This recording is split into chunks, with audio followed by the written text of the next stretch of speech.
YouTube. It is Mr. Mean coming at you this Monday evening, February 28th, the last day of the month. Just want to give a shout out to everybody out there. Hope everybody is healthy and happy and doing well. My chair's a little low, so I got to move my mic. So I got an email a couple of days ago saying that I had a package from USPS coming to my house. Didn't know who it was from, didn't know what it was. I have a problem with porch pirates here in Duluth, Minnesota. So about a month ago, I went and got a UPS storage box, basically, and I paid, I don't know, $100 for 6 months. It's a little bit on the steep side, but I order a lot of stuff and I get a lot of stuff sent to me by publishers and vendors and stuff. So I don't like my stuff being stolen. So it's worth it for the peace of mind to know, and I can track everything because I just have everything shipped to the UPS address. So, and then UPS notifies me by email that I got a package. So anyway, this fell through the cracks. Don't know how, because I went on to the Kickstarter. Come to find out, it was a Kickstarter. And yes, it was Sentinels of Earth Prime from Green Ronin and Greater Than Games. It's collaboration for Sentinels of Earth Prime, which is the card game based off of the Heroes of the Multiverse, I believe it is. I don't even remember. I have the other big box game. I did the big collector's edition, which I don't even remember the name of it. It's been so many years since I've played it. It's not even funny. I want to go over the good first, because this is going to be a little bit of a rant. The good things. The art. I'm a huge, huge fan of Mutants and Masterminds. I own every book. I have all 3 editions with almost every book that they've put out. I have spent a lot of money on Green Ronin products. I have Fantasy Age, I have Modern Age, I have The Expanse, I have the Dragon Age box sets. I pretty much have just about everything that Green Ronin has put out. And Green Ronin has been very good to me. They have sent me to Gen Con, I think twice, back in the 90s, where I ran Mutants and Masterminds for them. And I ran some D&D 3.5 because they had the Book of the Righteous, which was an amazing book. So I love Green Ronin. I have many, many of their products, and I have supported them through the years. But I will tell you right now, I will not. And it's not so much just Green Ronin. I don't want this to sound like I'm mad at Green Ronin. I am a little bit, but I'm also very disappointed in Kickstarters, and I'm mad that our community allows these travesties to happen, where we give our money, we pay for a product for the promise of a product. And I understand the whole premise of Kickstarter. We pay for the premise and the promise of products being made, and they use our money to fund it. I get that. And I read my Kickstarters very carefully. I don't back things that I think may be vaporware or may be not very legit, like Robotech. I didn't back that because I've dealt with Kevin Symbiote in the past, and I've read so much of his stuff over the years of the travesties and everything that have gone on, and how he's done the community. And I love riffs. I love fantasy, Palladium fantasy, but I won't support anything from Palladium Publishing. I just won't. I won't spend my money there. And that's my choice as a member of the buying public. I vote with my dollars, and I choose not to support them. So in 2017, when I saw the Kickstarter for Sentinels of Earth Prime, and I was actively playing the other card game, which like I said, for the life of me, I can't think of the name of it right now. And like I said, I haven't played it in at least 4 years, maybe even 5. I jumped on it, and it was a $40 buy-in. $40 got you the box set, which is beautiful, by the way. The craftsmanship, if you've bought any of the other games, I'm trying to see if they give a shout out to the Sentinels of Earth Prime. I'm just looking to see Mutants and Masterminds. It doesn't say. Sentinels of the Multiverse, I think. Yeah, that was it. And then Sentinels of Earth Prime is the Green Ronin version. So it's basically the same mechanics, the same game. It's just with the mutants and masterminds, heroes and villains, the iconics from the role-playing game. And I believe that, unfortunately, Sentinels of the Multiverse has come out with a new set of rules. I'm not quite sure on that because, like I said, this game, Sentinels of the Multiverse, died out 2016, 2017 in the community. I was living in Lake Charles, Louisiana at the time, and I moved to Beaumont, and there was nobody playing these games. Me and a group of friends were playing it every so often when we couldn't figure out anything else to do. And I'm not going to lie, we had a blast. Sentinels of the Multiverse is an excellent game. And if you haven't played it, I highly recommend you pick it up. If you see Sentinels of Earth Prime, on eBay or whatever, I highly recommend you pick it up. The art is stellar. The card quality is amazing.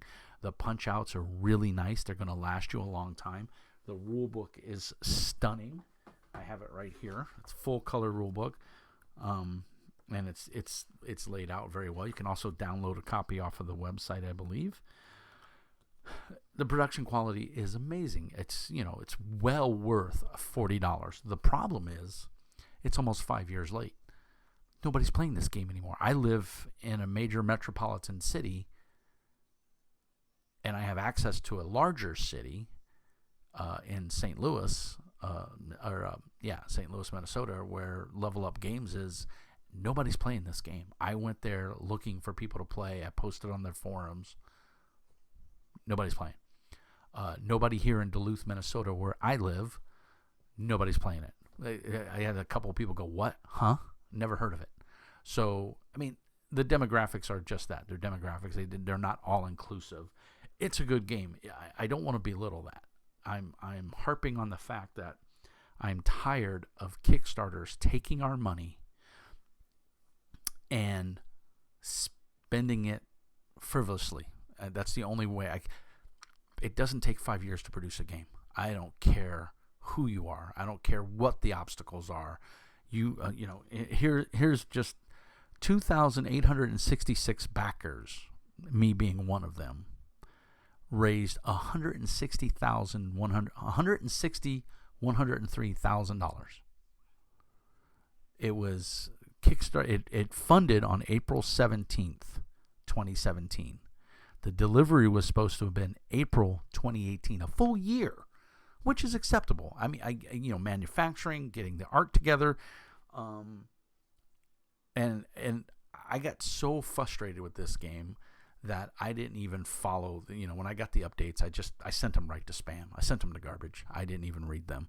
And I did post on the Kickstarter comments, about 5 years is unacceptable, and it truly is. We should not think that this is acceptable in any way, shape, or form. It is like your boss giving you a task to do, and every week you come back to him and say, "Oh, I'm working on it." And he's given you a month deadline, and you come back the next month and you say, "I'm working on it. It's not ready." And then the next month he comes back and he says, "Hey, John, are you done?" "I'm working on it." That's what I feel we got. Now, I know the guys at Green Ronin made every effort to keep us appraised, and I think there was a falling out with the art house or something. And like I said, I don't know all the particulars. I don't know all the particulars. I don't care. You had $40 of my money that you tied up for almost 5 years. That's ridiculous. And the fact that you give excuses and you try to make us feel better about it is unacceptable. How about this? I'll go ahead and buy a game from Green Ronin's website, and I'll pay you in 5 years. Would you wait 5 years to get the money? No. Now, the argument could be said that, we didn't have anything. They didn't give us anything, But the point is, you tied up our money. You tied up $160,000 of backers' money and didn't give them anything for 4 years plus. That's unacceptable. And it's not just Green Ronin doing this. This is major companies are doing this. And I really think that we've lost the flavor and the understanding of what Kickstarter really is. Kickstarter is for small press companies, little people that don't have major backing behind them or don't have $160,000 in the bank. Now, Green Ronin's been making games for a long time, almost 20 years, if not more.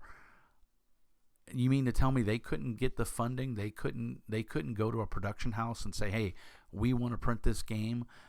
We want to sell these cards." I mean, if that's the case, how do they put all the books out that they put out? And people, I know it's a small company. It's Nicole and Chris Pramas, Nicole Lindros and Hal Mangold and a couple of other people. And it's predominantly a very small privately held company, and they have a couple of people that work for them, and then they all have day jobs. Chris Pramas, I think it's Chris that runs a game store in upstate. No, that's George Valicos. I get the two confused because they're both kind of short, stocky guys, and to me they look a lot alike. But be that as it may, 5 years is too long, guys, and I understand you had some major hurdles and obstacles in front of you to get over, but that is no excuse. After the 2-year mark, somebody at Green Ronin and the other parties involved should have said, "Look, something's not right. Let's fix this," or let's abandon the project and give everybody their money back. But here's the problem: 9 out of 10 times, companies that do these Kickstarters can't give you the money back because they've already promised it to publishers, printers, artists, and stuff like that. So the bottom line is, I think, really stop supporting Kickstarters. Green Ronin doesn't need to do a Kickstarter to promote a game. They've proven that. They've got the Expanse license. They've got the Dragon Age, where they created a whole game line that spun off into its own game system, and they've made a lot of money off of that. There is no reason that they have to turn to Kickstarter. They're not a tiny game company. They choose to be tiny in the number of employees that they have, and I'm not privy to how many employees they have or their gross profit or anything like that. But they continually put out books in a fairly consistent manner. They've had 3 iterations of Mutants and Masterminds that have all done well. I'm a huge fan of all 3 iterations of Mutants and Masterminds. Dragon Age and Fantasy Age and Modern Age and all of that. So I think we got to vote with our dollars, and we got to stop wasting our money. And in my case, I only pledged $40. I don't know what some of these other people pledged, but they raised $160,000 among 2,800, almost 2,900 backers. That's a lot of money. You do the math there. That's quite a few dollars. And where did that money sit for 5 years, for 4 years? That's ridiculous that we had to wait this long. And now, I don't know about your area, but in my area, this game is dead. Nobody's playing it. Nobody wants to play it. That's the sad part. Now, I'm granted if I go to like the source down in the cities and I lug this along with me, which, by the way, is a 2.5-hour drive for me to go to a major metropolitan area, a large city. I live in a decent city. Duluth is not exactly tiny, but it's no major metropolitan city. I'm not going to find anybody to play this card game locally. I mean, I might get my wife to play it if I'm lucky, which, hey, that's cool. That'll be quality time spent with my wife, and, this is a game I think she might like because it's simple, it's fast. But nobody's playing this game anymore. You don't go to game stores and see people sitting around playing. Maybe in your area you do. Let me know in the comments down in the doobly-doo if you do. But I really think we need to stop spending our money on Kickstarters that, are just troublesome and bothersome and stressful. I mean, 4 or 5 years to wait for a $40 investment? I mean, that's not much money, and I wouldn't have backed it if I couldn't afford it. But the thing is, this took so long, I actually forgot about it. I got an email the other day, like last week, saying, "Oh, shipping." And I was like, shipping for what? And I was like, oh, I didn't even know. I forgot I backed that. It took so long. And then, like I said, Nicole was awesome. She replied to my comments, and she was very professional. She was very polite, and I understand. I get it. You ran into some major obstacles, but at the end of the day, I paid for a product, and I don't care what your obstacles are. You promised a product a year later, and you failed to deliver on that, and I get no compensation whatsoever except for what I initially paid for. And, the argument could be said that, well, if they compensate you, if they give you some extra cards or they give you this or give you that, it would put them out of business. That's your problem. That is the problem of doing business. You have goods and commodities that you're selling for a price to make a fair profit. I get that. But the product should be delivered in a timely manner. And if they're not, after 3 years, I think somebody should have said, hey, do you guys want a refund? We'll refund you your money.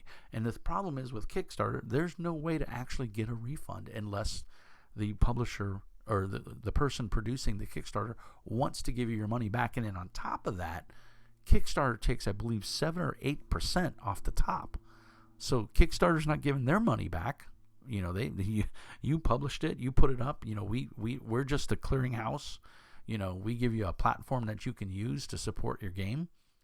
And if you make it, great. If you don't, and you have no recourse to go to Kickstarter and say, hey, this company screwed me, I want my money.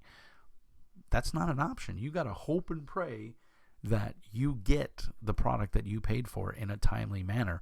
And my understanding is it's even worse in the board game community and in the computer game industry on Kickstarter, that the products are hardly ever delivered on time. And I get things happen.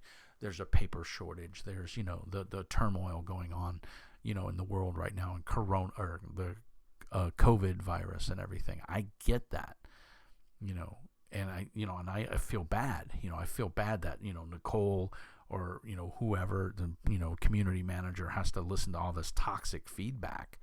But that's the cost of doing business, and you got to stay on top of that stuff. And to be honest, I think Green Ronin did a fairly good job of their updates. I did go back and look at some of the updates, and I saw that they had mentioned that they was a challenge, but full steam ahead, and they were doing things, and they had new art lined up and things like that. And the downside, I have a number of artist friends, and I love them all, but they're flaky people. They're creative people, and they are flaky. They're not used to a lot of times working in a very demanding timeline. So a lot of times I can't tell you how many times I've talked with publishers or game designers, and they're like, yeah, I'm just waiting on the art, because artists are they're artists and they're flaky, and we allow them to be flaky because of the product that they produce, and the content that they create is so amazing that we are willing to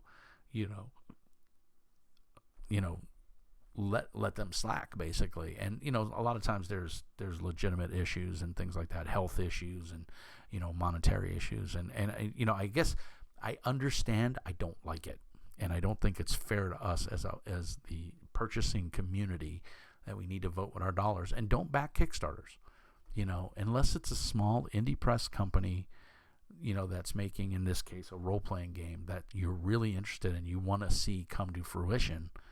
Back it, and if it's a big company, Green Ronin, Ulysses Spiel, Pinnacle, don't back their Kickstarters. I hate to say that, but it's so true. They don't need, Monty Cook. Monty Cook, his name is so well known in the publishing industry that I guarantee you, he goes to any publishing house and says, I want to produce a book. They'll throw money at him, And now Green Ronin is no Monty Cook, but I don't think Monty Cook's or Green Ronin's far behind them. I think Green Ronin has a lot of publishing clout. They've produced a number of amazing books. And the thing that bothers me and frustrates me so much is I love Green Ronin as a company. I have so much of their product, over the years that, I'm just flabbergasted that this project was so mismanaged and so badly handled. And you can argue and say, oh, it was this, it was COVID, it was, troubles in China, paper shortages and staffing issues and container issues. That's no excuse. You're a business. Do business. If they don't give you what you want, you find another way. I work in the shipping industry. I work in a warehousing industry. And when my vendors come to me and say, hey, I can't get this product there, you know what I do? I get on the phone and I find another vendor that can get me the product, or I find another shipping company that can get it to me when I need it. And I work for a major oil pipeline company that, supplies millions of people with heat and energy. I can't sit back and say, oh, well, it's COVID, or, oh, well, we're just going to wait 5 years till we find another vendor. No, I can't do that. I'll be out of a job. My boss will fire me in a heartbeat. So why don't we hold these businesses to the same standards? I go back to, if your boss gave you a task to do and you took 5 years to do it, you'd probably be fired anywhere. You've got cancer. Your doctor says he'll get back to you and he never calls you. That's acceptable? No. So it's not acceptable that it took, 4 years for this product to get to my doorstep. It's unacceptable. And the sad part is that if my wife doesn't want to play this, it's going to literally collect dust. Literally going to collect dust. And that's sad because it is a beautiful game. The production quality is amazing. The art is fantastic. I mean, the guys at Green Ronin, the artists that do the Mutants and Masterminds, they make amazing stuff. The art direction, James Dawsey, graphic design and layout was Matt Sturm. Box design, Hal Mangold. Hal has been doing stuff for Green Ronin. I'm not sure if he's a Green Ronin employee or if he's just like a contractor or whatever, but he's been working with Green Ronin for years. Octo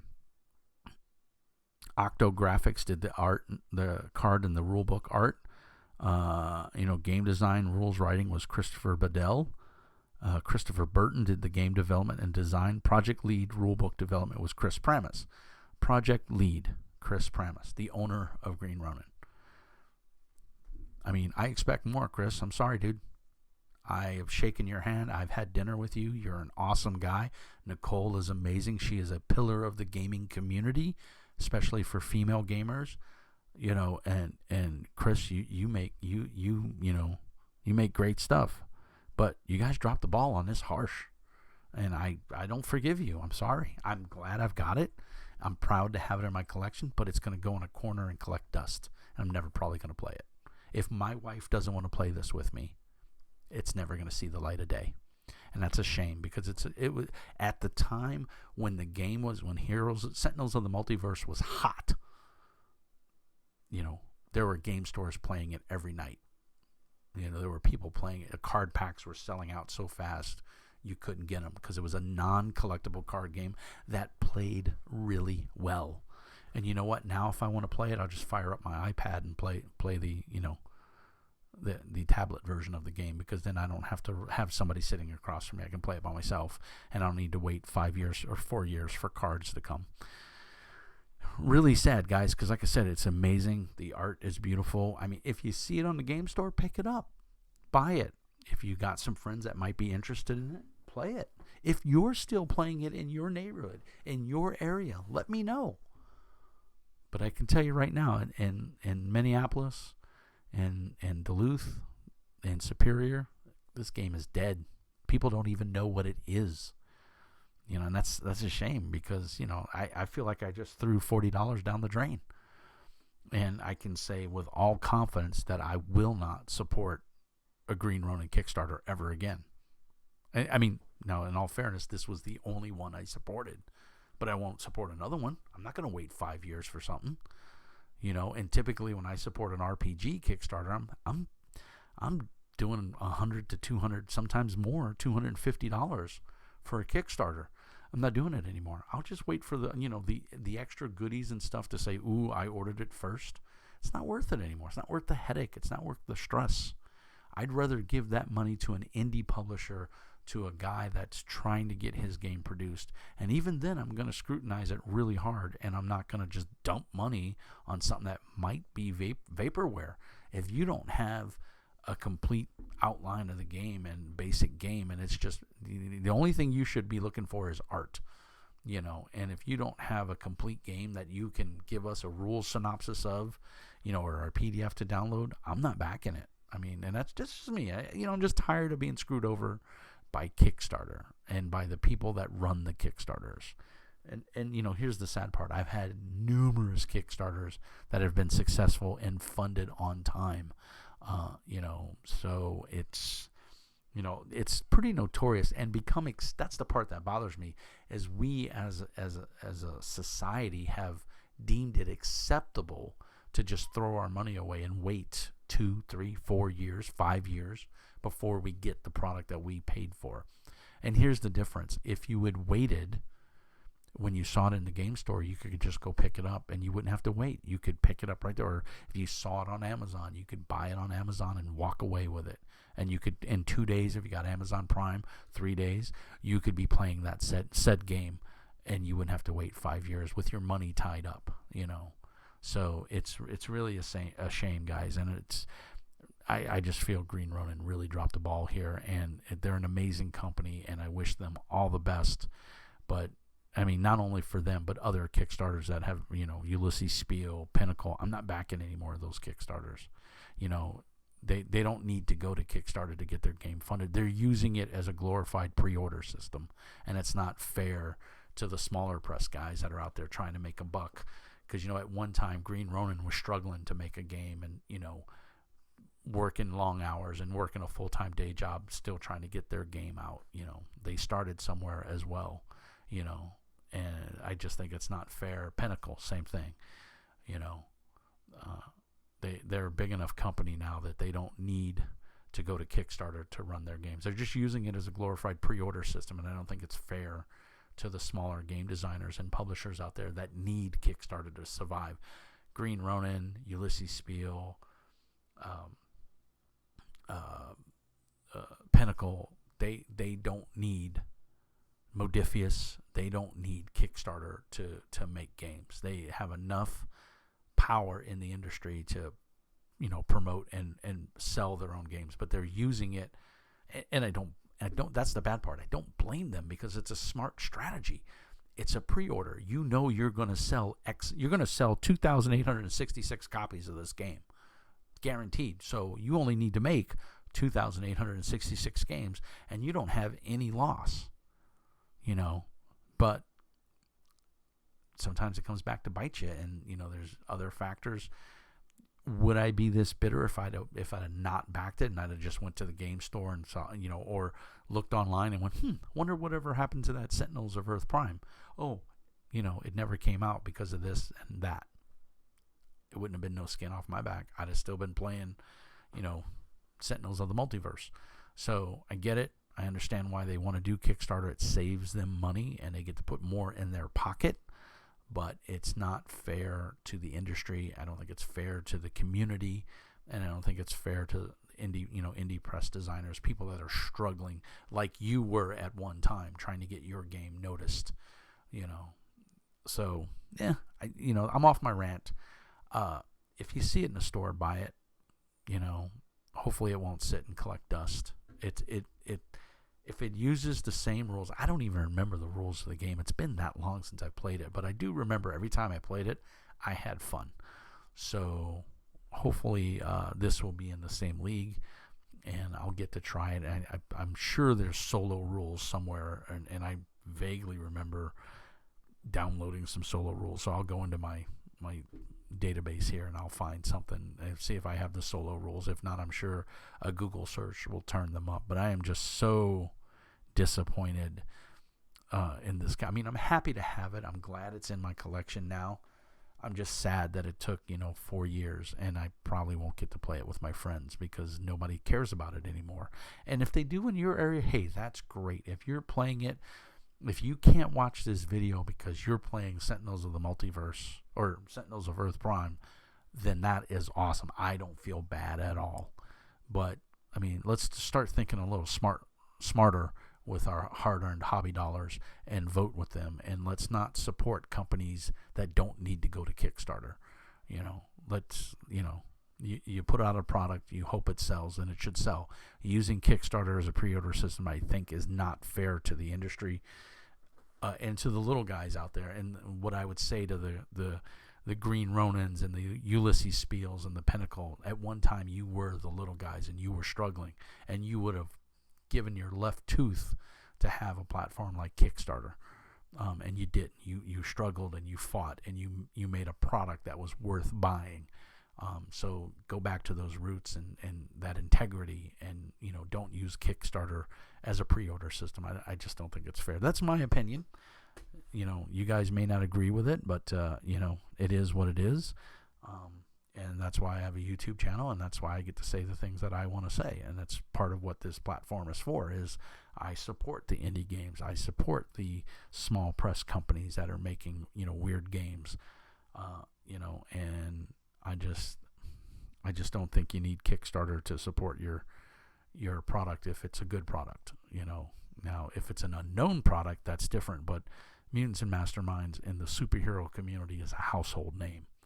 It used to be Champions. Everyone knew Champions. Now, when you ask what's your favorite superhero games, more than likely it's going to be Mutants and Masterminds, because it's just a better system.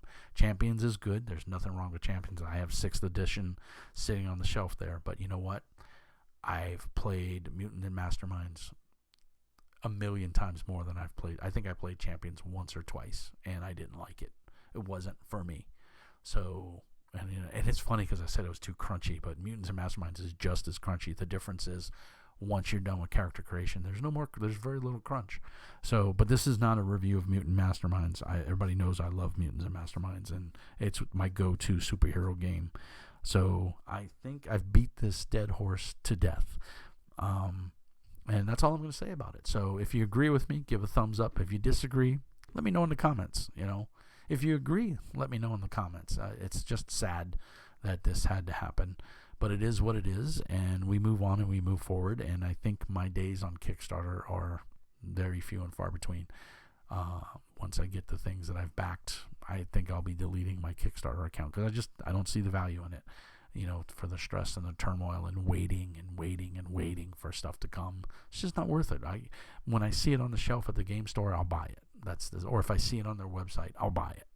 But, or if I see it on Amazon, I buy a lot of my games from Amazon. I buy a lot of my games from the Source down in the cities in Minneapolis. It's a huge game store, comic book store, Magic the Gathering, tabletop miniatures, a huge Warhammer and Malifaux community there. I wish I lived closer, because I love Malifaux, and I would play the crap out of Malifaux if I had people to play with. Nobody here in Duluth understands the game or wants to learn it, so... And that's fine. I still enjoy the miniatures, and I paint them. So, maybe one day when I have a weekend to spare or whatever, and I'm in the cities, maybe I'll take Sentinels of Earth Prime down with me and see if I can get a couple of people to play. Who knows? It'll be interesting the next time I go there. I should be going there in the next 2 weeks. It'll be interesting to see if there's a copy of this sitting on the shelf. I will be looking for it. And I won't be surprised if it's not, because the Source is a business. They're very savvy about their business, and I can't see them bringing in a dead card game. I just can't see it. I don't think they're going to do it, because there's no interest in the cities for that card game. Now, I'll be pleasantly surprised if it is, and like I said, I'll try to get some people to play if I can, but I'm not holding my breath. So anyway, it's getting late. I'm tired. I'm going to go to bed. I hope everyone is safe and sound. Hug your loved ones. Vote with your hobby dollars, people. That's the only voice we have. That's the only thing publishers understand. So other than that, peace and hair grease. And remember, as always, Mr. Mean says to be nice.